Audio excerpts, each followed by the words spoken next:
Hello mga ka-hungry! Welcome back po sa aking munting kusina. Andito na naman ang maingay na kusinera. Anyway, kung bago ka, this is Hungrylicious channel. And for today's video, gagawa po tayo ng Biko with Yema Topping. Mas pinasarap na Biko to, kaya panoorin at tapusin mo ang video na ito.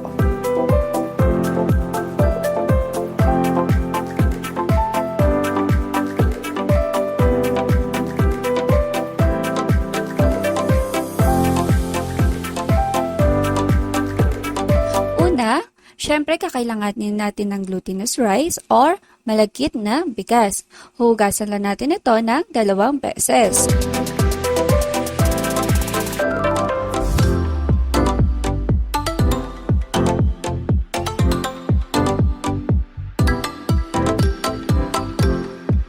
Then, ilagay na natin yung pinagsama natin na 2 cups na gata at 2 cups ng water. Ito kasi yung nagpapasarap dito guys. Mas maraming gata, mas masarap yung biko. Kaya hindi lang basta tubig yung nilagay ko dito. Lutuin lang natin ito hanggang umalsa yung ating glutinous rice. And syempre, huwag kakalimutan ilagay ang dahon ng pandan. Ito kasi yung nagbibigay ng aroma sa ating malagkit. Ilagay nyo to before nyo isalang ang rice. At huwag nyo rin gayahin yung ginawa ko. Medyo na late na at di na masyado na-absorb ng rice yung aroma and flavor ng pandan leaves ko. But it's okay kasi masarap at mabango pa rin yung naging output.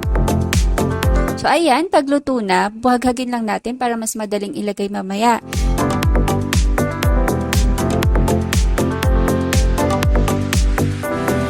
Siyempre, hindi magiging biko yan kung walang gata ng niyog at asukal.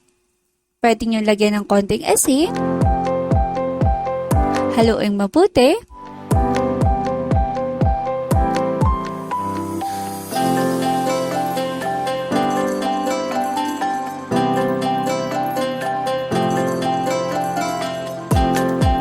Ngayon, pwede na natin itong isalin sa apoy.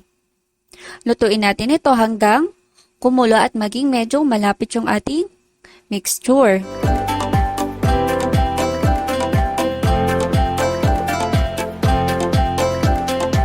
Ayan, pag ganyan, pwede na natin ilagay yung ating nilutong malagkit kanina.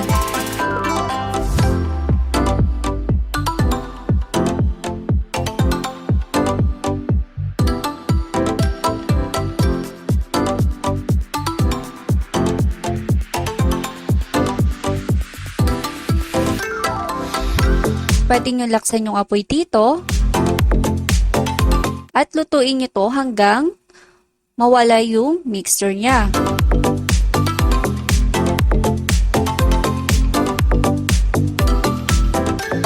So ayan, okay na yan kapag medyo naririnig nyo na yun na parang nagsisisling sa gilid.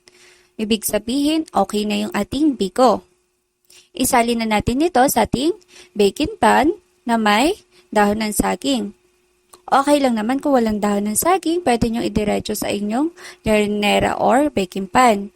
Huwag nyo lang kalimutan lagyan ng konting oil para hindi dumikit yung ating biko.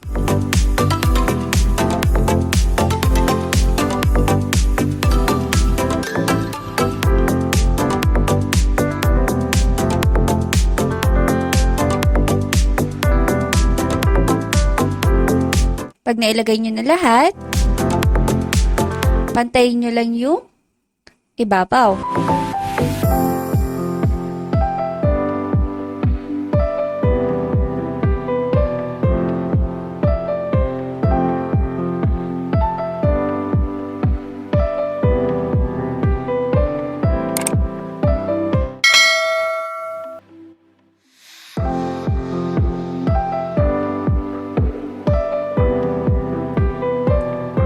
After nyan, iset aside lang ulit natin dahil gagawa tayo ngayon ng Yema for topping.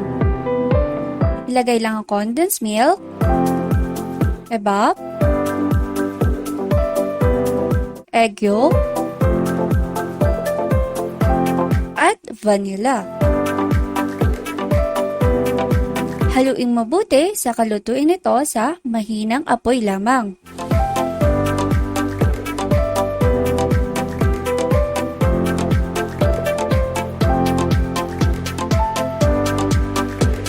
Tuloy-tuloy lang ang halo hanggang maging malapit yung ating yema.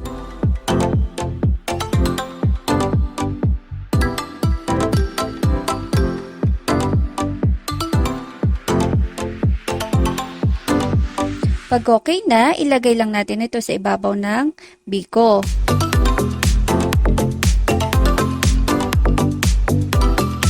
Ikalat lang ng mabuti.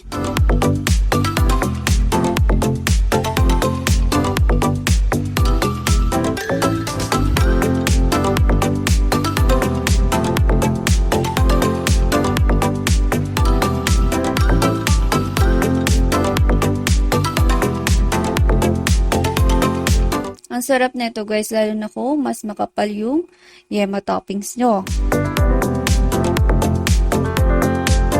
Ngayon naman, i-broil lang natin ito for 12 minutes or pag nakita nyo medyo light brown na yung color ng ibabaw.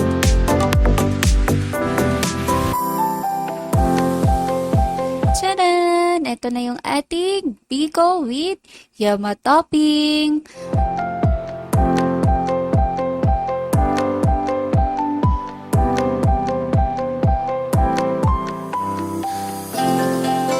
So, pwede na nating i-cut ito. Bahala na kayo kung anong gusto nyo cut sa biko.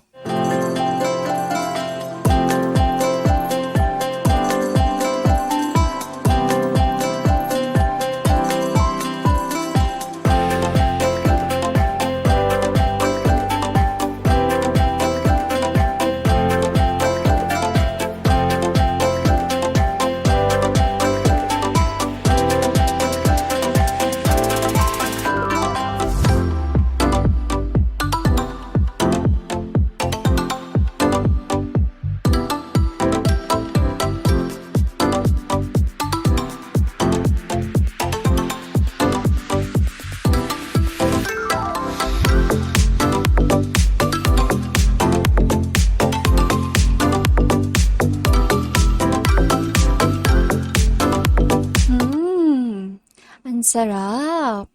Masarap yung biko, tapos mas sumarap pa siya dahil sa pagka-creamy ng yema. Nakakabitin kasi nakaka-addict yung yema sa ibabaw.